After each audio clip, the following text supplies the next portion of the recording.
Hey, everybody, welcome back to the Balance Thrives podcast. My name is Kirsten and I am your host.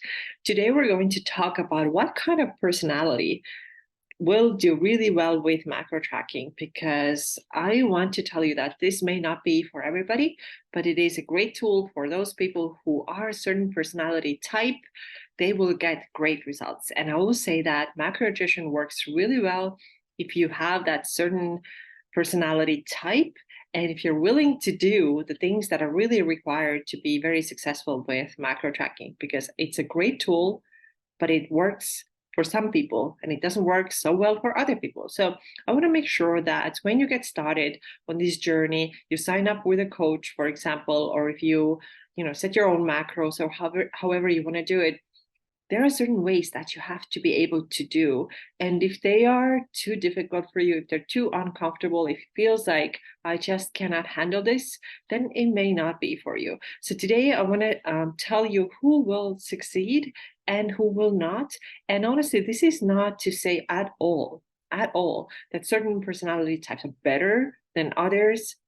It's not that. It's not that. It's just that it works better for some people and doesn't work so well for others. So this is what we're going to talk about today. But before that, I want to invite you to join my Fit and Fueled Facebook group. It's a fantastic group. It is growing. So I'm really grateful to see so many new faces in the group. So we are somewhere around 450 people there now, and it is continuing to grow. And if you are in a group and if you have found lots of value from it, then please invite your friends to know that we are not doing diets there. We are not doing anything extreme. It's really focused around healthy nutrition, healthy fat loss, and muscle building. A lot of topics are around strength training because this really is the foundation of your success. So I really hope that you join if you haven't joined yet, or if you already are a member, that you invite your friends and family there as well. So today, then, let's talk about who is the type of person and what is required for in order to do that macronutrition thing successfully. And I will say that it will work great for that type of person who is very determined and quite detail oriented. So it doesn't work well for those who are kind of not as accurate, don't like to have much structure.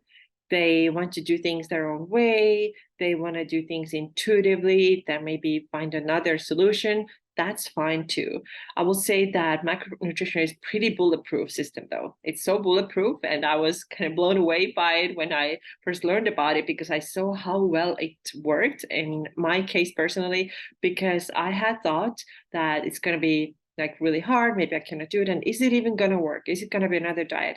And I realized that it wasn't another diet, and it did work really well as long as I put in the work. So when I got started with macros in March 2020, I started following it. I was pretty close most of the time, not all the time, but let's say 90 to 95% of the time, I was pretty on point with everything that was asked to do by my friend who, excuse me, was a macro coach at the time. And I did really well. And you need to be determined. So you need to be determined in order to do this work well and get results. Because if we don't do the things that are required, then we tend to say things like, oh, this doesn't work, right? Oh, I did it for 3 months, but it didn't work. And at the same time, it just wasn't, for us because we couldn't follow it. Too many details, too much accuracy required, too much like cooking at home required, and like I cannot do this. So in this case, we cannot say that the system doesn't work. It's just that we're not really good at implementing the things, and maybe we're not that type of personality who can do well. So the person who's going to do excellent with this is somebody who's willing to be accurate with logging. So when you get your set of macros from your coach, or if you figure it out yourself, you have to stick with it. You have to stick with these numbers and log your food every day. This is really the name of the game. You have to be consistent. You have to know how to do this. You have to plan things ahead.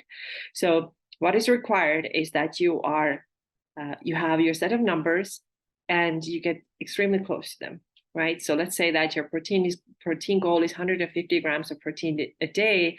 You have to get close to this number every day. day in, day out. And that also includes weekends. And we have to be consistent with it over a long period of time, right? And it really depends on your level of like how much what do you want to get out of it. Some people really are getting great results from just tracking protein, cool. But if you want to take the next step, maybe you got what you wanted out of it already just from tracking protein, and you want to take the next step and get even better results, then you have to be willing to be accurate with the other numbers too. And this is exactly how I did it myself as well. So at first, when I started tracking, hitting my protein target, which my friend said, I think 155 grams of protein, and she gave me a calorie target. And this is what I did for the entire first month, and it went well. And then I realized I'm ready for more. I can do more. So I started also including carbohydrate and fat tracking. I was pretty close to these numbers every single day. And that's why I was able to very successfully lose the body fat that I wanted to lose and get in much better shape. So the first thing is that you have to be accurate and you have to track daily. So we cannot have days when we're like, I don't feel like it, or my scale battery ran out, or I just didn't feel like tracking for 3 days. And then I'm wondering, why am I not getting results? It's just not how it works. So the person who's going to do really well with this approach is a person who is ready to put in the work and do it day in and day out. And it can sound like, oh, it's too obsessive, it's too much. And if this is how you feel, it can go two ways. So number one, it can be truly that it doesn't work with your personality. You just can't do this. You're traveling maybe a lot. You just feel like it's too stressful. Then it may not be for you. But there's also another way how it can go. And if you listen to the previous episode with Pamela, who has been one of my most successful clients as far as like her consistency and consistent weight loss, because she was so accurate with her tracking, she thought at first that I cannot do this. This is too much, but okay, I'm going to give it a try. And she did give it a try. And she said that she actually found a lot of relief from like knowing that she can have the things that she likes as long as she's going to stick with these numbers. And that's why she was so successful. So sometimes it can be surprising. And actually, this was my own case too. I was surprised how I could stick with it, but it's because we both have this personality who, likes structure, likes guidelines, and likes knowing that if I do this, I'm going to get results. So with macros, it's really what you put in, you get out. It's not random. It's not random. So again, accurate tracking is something that's going to get you really far. It's a pretty damn bulletproof method, I will say. Now, the second thing you have to be able to do is to log also on weekends. So a lot of people are logging from Monday to Friday. They do pretty well. And then after that, they're like, weekend happened. And so I didn't want to track, or I went out and I don't know what was in the foods. And then I felt like I'm just going to fall off completely. I'm kind of sort of doing it, but not really. So this weekend that you missed, that's 2 days. Again, excuse me, it can go both ways. It can be that you're way overeating because you're actually taking in much more than what you thought you're taking in. So you're going out on Saturday, you have a few drinks and you have like pizza, whatever meal you have, and you're just like, I don't know what the macros are like, so I'm not going to log that at all, right? And if you don't log that at all and you do the same on Sunday, then it could easily happen that you're actually way over your weekly numbers, and that's why you're not getting results. So we cannot say that it doesn't work. It just didn't work because we were not accurate on the weekend. Now, it can also be that we undereat on weekends. And this is for those, and I know with women, it's like less of those people, but still, those who actually want to put on muscle, they want to get stronger, and they are on point with their numbers Monday through Friday, and the weekend comes. And maybe they sleep in on a Saturday, same happens on Sunday. They only have like lunch or brunch, and that was a little bit bigger. And then they didn't eat breakfast, and then they didn't eat dinner. And now we're under our goals. And that's why we're not also getting the muscle building results that we want, because now we are on the opposite side of it. We're not eating enough, right? Same is true if you're in a reverse diet and you're not meeting your goals, then you're not going to make progress. So you have to be willing to not only track from Monday through Friday, but also on a weekend. What happens on a weekend? Because these 2 days can really big time impact your progress. So you have to have this level of determination and consistency to put in the work 7 days of the week, right? Of course, there's going to be some times, just like when I did the interview with Pamela, you heard that too. She was traveling for a couple of weeks and things were not as accurate. But this cannot be the norm. It can't be that, it's kind of sort of random. I don't know what I'm doing here today. I don't feel like it. I'm not going to track.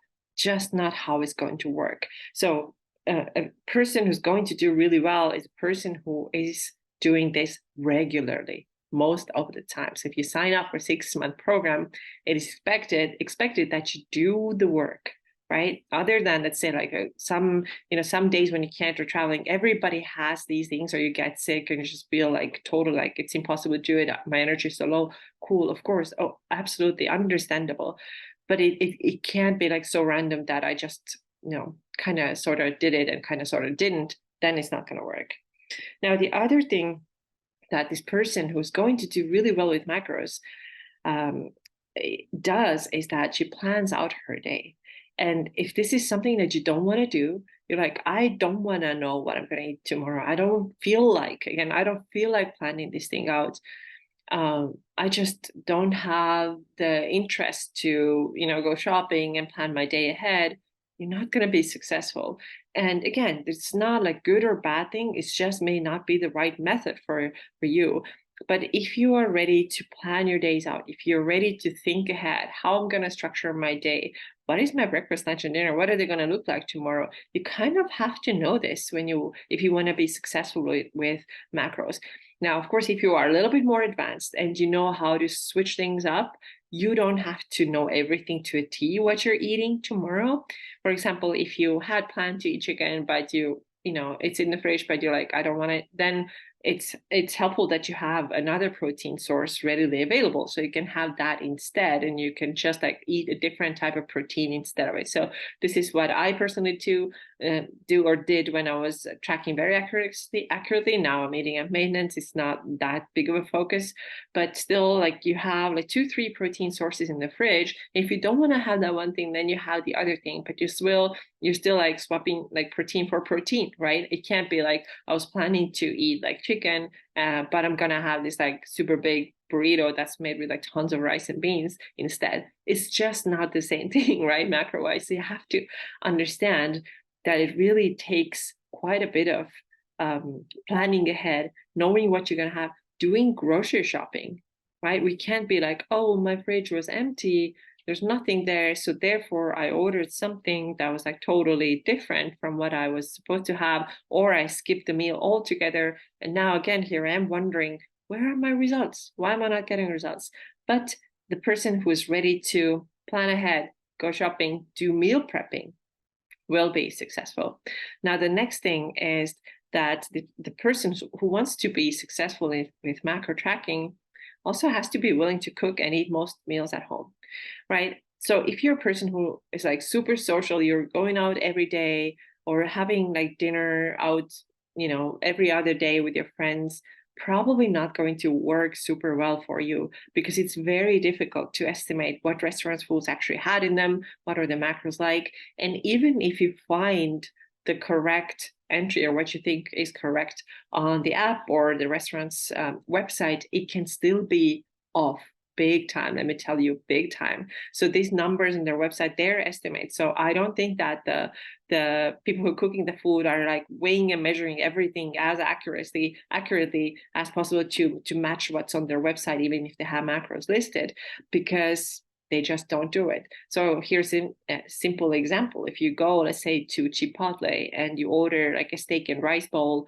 and there's like a scoop of what's that called? Guacamole on top, then you can have one person who's serving you giving you one scoop, and the other person is way generous with the scoop and they gives you like 2 scoops, right? Something like that. And now all of a sudden you took in way more calories. So we cannot rely on those numbers always that we see in websites, the things that you see on MyFitnessPal when you log in, like Chipotle steak bowl, whatever the thing is. You just can't rely on that. So you have to be willing to make most of your meals at home. Now, there is flexibility there too. So a lot of people, most people, including myself, can still eat like 1 or 2 meals out a week, making good choices, being reasonable about it, but still the other meals, let's say that you have 21 meals a week, right? 7 times 3 or 7 times 4, that would be 28 meals a week. So if 1 or 2 of those meals are eaten out and making good choices, cool, you're probably going to be all right. But if you want to eat out like 3 days a week, four dinners, and have like wine and whatever, it's just not going to work out. It's I think it's really self-explanatory, but I think sometimes people don't understand it, that the reason why macros work is that because there's the high level of accuracy. That's why it works. It's not the same thing as intuitive eating. So please don't get confused, because if you want to do intuitive eating, fine, do it. But also, it's not going to give you the results that you want, because you probably are eating intuitively already now. Okay. And that hasn't gotten you anywhere. When I started with macros, before I did it, I was like, yeah, I want to lose some body fat, but everybody says that intuitive eating will get you there. So that's what I was kind of hoping for. I was like, let me see, like, when is the body fat going to start coming down? Waiting, still waiting. Well, it just didn't happen. So for me, what it took was getting more detailed, getting more accurate, having some numbers to look at and track and kind of be on top of. And that's when the results started to happen. It just cannot be random. Now, the next thing that you have to be willing to do, and this is a big one, and again, I just want you to understand, to think ahead. Can I do this? Is this doable? Does it sound too stressful and not doable? Is weighing your food. So this is unfortunately how it goes. Again, macros work because of their accuracy. That's why this stuff works. So you have to be willing to put the food on the scale and weigh it out. It's actually not enough to just use measuring cups, because you can even try this at home. Take a cup of yogurt. A cup of yogurt should give you 170 calories. Sorry, 100 calories, but it should be 170 grams, something like that, right? Typically, Greek yogurt. So you can take that cup and think that, okay, this is what it is. But if you put it in a scale, you can see that maybe you actually have 230 grams there. And that's where the difference comes in. The same thing is true for like sliced cheese. And I did a video about this not too long ago in my Fit and Fuel Facebook group. So on the package, I read that one slice of cheese was supposed to be, I don't remember anymore how many grams. I think it was 10 grams or something very small. And there was one slice of cheese that was just really thick. And I was like, wait a minute, that cannot be 10 grams. And I put it in a scale, and it was almost 3 times that. It was almost 3 times. So if you don't want to put the stuff on a scale, you find it too stressful, okay, if you don't want to do macros, then do whatever. But if you want to do it with macronutrition, you have to be willing to put this stuff on the scale, because if you don't weigh and measure, then you can be off several hundred calories by the end of the day. And when we do that, like, multiple times a week, then we can create a way bigger calorie surplus than what we wanted to do. So you have to be willing to do that. The next thing is that you will have to reduce some of the things that you really like that are high in calories. It's just, if you like to drink wine 4 times a week or 3 times a week, and you're not making any progress, then you have to be willing to eliminate that or really reduce that. And you have to keep in mind your goal. Just like Pamela said too in our interview, she said, yeah, sometimes I felt a little bit hungry, which is, by the way, that's something that does happen. It's normal that you feel a little bit hungry when you're in a calorie deficit. Just the name of the game. That's how it works. Then she said, you have to be disciplined. You have to remember that this is not going to be forever. I'm going to get myself through this. And, it's only going to be for a short period of time, and it'll get better. But they're, thinking that I don't ever have to reduce anything or eliminate anything or like cut anything out because it's supposed to be like super free and whatever. It's not true. Because again, if we're taking in more calories, which we do if we drink like 4 or 5 glasses of wine per week, instead of getting actual healthy nutrition that is beneficial for our bodies and help us, stay healthy and fit and all that, then we're not going to get the results. So if you want to be like, I enjoy these things more than I want the results, then that's okay. But it's just, then you just have to accept the fact that you're not going to get the result that you wanted. And so these are the main things. Like, it really takes a level of commitment. you cannot wing it. You cannot kind of guess your way to the weight loss and fat loss, and you just have to be determined, and you have to also know what your days are going to look like. So I actually want to come back to this point one more time. Sometimes people tell me, oh, I don't know why my numbers are so off by the end of the day, but this shouldn't come as a surprise. Like what your numbers are by the end of the day when you look at your app, you can't be like, oh my God, I'm 50 grams under my protein and 50 grams over my carbs. I don't know how that happened. So it shouldn't be a surprise. Like, how did this happen? You should be prepared so that you know that by the end of the day you did it. Now, I understand that this can be a lot for some people. And they can be like, I just cannot do the tracking. I cannot do the weighing. It's just definitely not for me. And if it's not for you, then really, maybe don't do it with macros. Then this is just me telling you what to kind of know, how to prepare yourself for it. And I also understand that there definitely can be a thing like a burnout from it. If you do it for too long, and if you've been tracking for like 3 years already, you get tired of it. Of course, it is time consuming. It can be stressful. That's why I don't want anybody to stretch their deficits for like 3 years. It shouldn't be. It should be actually relatively short period of time when you learn this, when you are really consistent, so you're not wasting your time, right? Because the time you can be in a deficit is limited. So be really consistent during the time that you are doing this. Get the results, and then we're going to move out of it, and then we're going to move towards more intuitive eating. Because like I said, intuitive eating, if that gave you results, you wouldn't have a problem here. You wouldn't even need to do anything about your nutrition, because you would be happy already with the results that you have. But it's not the same thing as intuitive eating. However, after a period of tracking, being very accurate, you will move towards intuitive eating. There will be less tracking. There will be, you don't have to weigh everything. You're used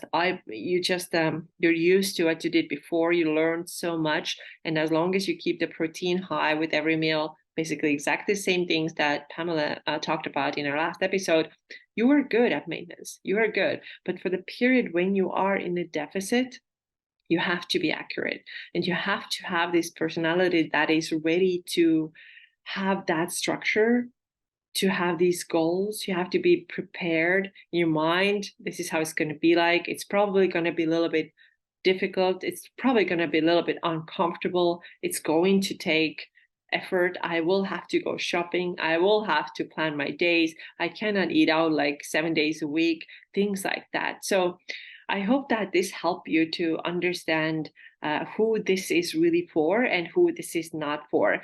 And what I really want to say is that if you are not ready to do this, but let's say that you decide you want to do macros, and then you realize this is really, I'm not ever meeting my numbers. I hardly ever, get that protein, or I'm always over my carbs or always under my fat.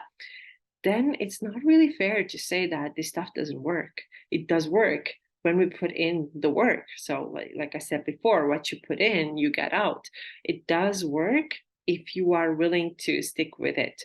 So think about it. And you can even, before you maybe sign up to work with a coach or commit to, like a program, something like this, maybe try this out. If you have never done this before, try this out.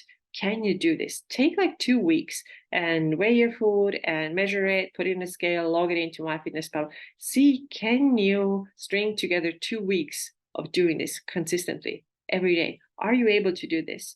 And if you're not, if it's like, no, absolutely cannot, then maybe, see if there's another option, another thing that you can do. Just please don't do crazy diets. They're just awful. But maybe there's another way. Maybe you can do it differently. I will also say that a lot of people will start getting results even without tracking. So these are typically the people who are eating quite unhealthy right now, maybe eating out a lot, maybe don't do much like physical exercise at all, eat a lot of packaged food, processed foods. For these people, the first step is not actually tracking. They don't have to start tracking. What they have to start doing is cooking at home, preparing their own meals, eating out much less, reducing alcohol if alcohol is there, kind of thinking twice before they eat sweets, like being like, okay, do I really need this? Do I not? How can I make my diet healthier? Maybe I need more water. Maybe I'm not drinking enough water right now. Maybe I could go on a walk, right? So these things will get a lot of people really far already if they're totally new to this. But those who are already doing this thing, they're eating healthy, they're cooking most of their meals at home, they're relatively active, and then they want to step to the next level to get better results. For them, I recommend that macro tracking is a great tool, but we still have to check in and see if our personality matches with that, right? Do I have what it takes to do this well? Because I don't want you to feel like you failed this, right? Maybe you just are absolutely, you have this like a more like a rebellious tendency, or you're like, if there's anything like I have to eat this way, my first thought is like, I don't want to eat this way. So if you have this like very rebellious nature, I will say this is probably not for you, and it's nothing wrong with that. It's just that don't then maybe sign up, don't commit if you know that you cannot do it, because then I start hearing stories like this doesn't work. It does work. It does work really well. You're doing the work, and if you of course have like a healthy metabolism. And we have also talked about it so much on this podcast that sometimes we have to build that metabolism first, and in this case it's going to be a longer process of tracking and being accurate and all that. So check in with yourself. Do you have the personality? If you don't have that personality, don't beat yourself up. It's okay. Maybe there's a better solution for you. And also this can change. You can be the person who is ready to do it and enjoys doing it at certain period of their time of their life, and they get results, and later on maybe they don't feel like it anymore. Then they're like, no, I actually don't want to track anymore. Or it can be the other way around too, which is how I was when I put on quite a bit of weight between 2017 and 19. And during that time I gained weight, and I was like, I don't want to deal with like anything that could even look or feel or smell like a diet, because I was like, I've just like burned my body. Um, like it's such a bad way. I don't want to hear anything about this. I wasn't ready, right? And that was okay. Those years totally fine for me to eat intuitive, do whatever I wanted. It was okay. During that time, it was not even an option to start tracking. But when my friend kind of like told me about it a few times, she was a coach. She was like, hey, this is how it works. I don't know, if you want to try it, try it. If you don't want to, don't try it. And I remember at first it was like, nah, no. Like, sounds too obsessive. I was afraid that I'm gonna get obsessed again. I was afraid that I will, kind of go back to my old habits of like, under eating. Although deep inside I knew this is not going to happen anymore, because I had done it for so many years and I was like done. So at first I was like, yeah, no, I'm not. I don't want to even hear anything about it. But as time went on and I started having like a healthier relationship with myself, with food, with my body image, I accepted that I had gained weight. I was like mentally in a really good place, and I was like, you know what, I'm going to give it a try. And when I did, then it wasn't that hard. And then I actually enjoyed that I had a structure and pretty much guaranteed results. I knew I was going to get results because I saw it. So it can also be that your personality or like the time in your life is good for it, or it's not good for it, right? If you have a lot of stress and a lot of things to juggle, then maybe it's not a good time. If you have like less stress and you kind of more relaxed and you know that you have the time and energy and focus to put into it, then I think it's a great time. And also remember all the things that I just mentioned. You have to be accurate. You have to do it day in and day out. You have to also do it during weekends. You have to be able to give up, if not necessarily give up, but reduce some of the things. You have to be, it's like an athlete, right? You have to be dedicated. It's like, I can't just like not show up for my practice because I didn't feel like it. You kind of have to anyway, right? So I hope that this makes sense to you. And again, I want to say one more time, this is not to say that one personality type is better than the other, one is kind of superior or like, something better about you. No, it's just that some people are one way, other people are the other way. Some methods are better for some people, other methods might work better for others. So you really have to know yourself, how you are, what you can do, what you're able to do, how much consistency you have. Do you like structure? Do you like guidance? Or you just want to do things differently? So it's totally up to you. This episode is just to give you an idea what to expect when you sign up for something like macro coaching, working with macros. So you don't like in the program feeling all disappointed and feeling like tired and like you did like you should have gotten better results, but at the same time, you didn't quite put in the work that was required for it. Okay, so this is all for today. I hope you found this episode helpful and useful. Thank you so much for watching or listening. Please send your friends and family members to the podcast if you enjoy it. This is the best thing you can do. Share this podcast because I really want to get the word out about it, but it's really difficult to do it just by myself. So if you are a listener, if you'd like to watch it, please share with your friends and family. All right, that's all for me today. Thank you so much, and I'll see you very soon.